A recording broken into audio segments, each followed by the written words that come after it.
I get it. You've probably spent a few minutes scrolling through endless listings of analytical balances, thinking this looks perfect on paper, but what does it actually feel like in the lab?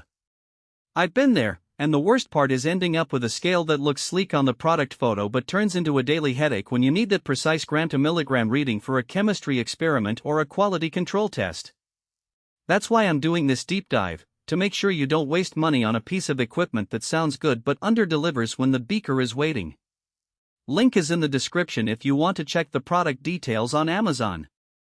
The Ohaus AX224/E Adventurer is marketed as a 220-gram analytical balance with 0.1 mg readability, and its standout claim is the wide-viewing angle color touchscreen that supposedly makes data entry and method selection a breeze.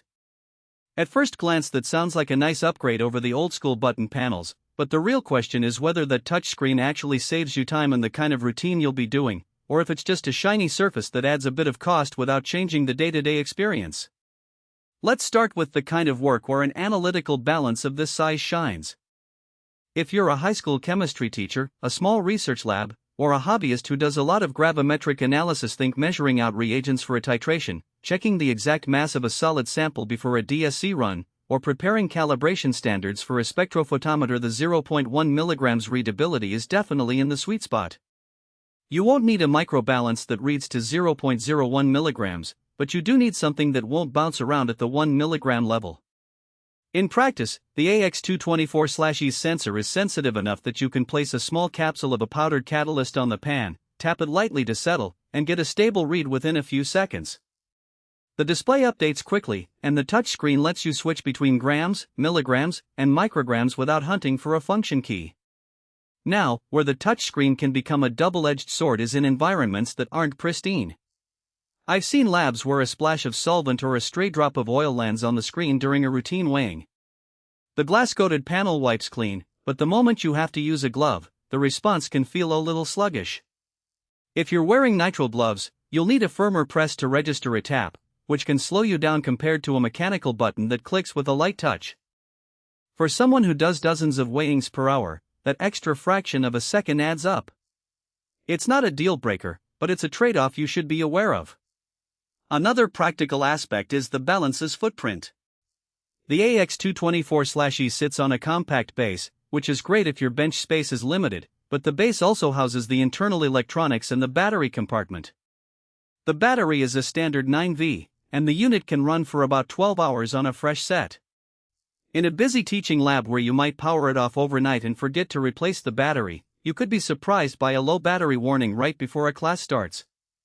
The good news is the unit will still operate on AC power if you plug it in, but that means you need a reliable outlet nearby, which isn't always a given in older lab rooms.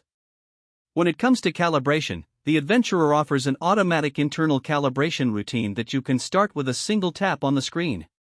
In theory, that's convenient, and it does work for routine checks. However, the balance does not have a built-in temperature or humidity sensor, so you still need to follow best practices for environmental control if you're chasing high precision. I've read that in a room where temperature swings by a couple of degrees, the 0.1 mg readability can drift enough to affect a standard curve. So the balance itself isn't a magic solution, you still have to manage the lab conditions. Who should buy this? If you're a small-scale researcher, a teaching lab, or a serious hobbyist who needs a reliable 220-gram capacity with sub-milligram precision, the Adventurer checks the boxes. It offers the essential features: quick auto-calibration, a decent capacity for most benchtop tasks, and that modern touchscreen that can reduce the number of steps when you're logging data into a spreadsheet. It also fits nicely on a tight bench without taking up the space a larger analytical balance would. Who should skip it? If you run a high-throughput analytical chemistry facility where you weigh dozens of samples every hour, you might find the touchscreen less responsive than a hard button interface, especially when wearing gloves.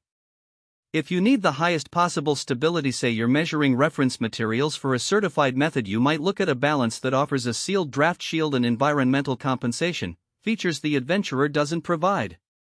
And if your budget allows for a microbalance with 0.01 mg readability, you'll probably want to go that route rather than settling for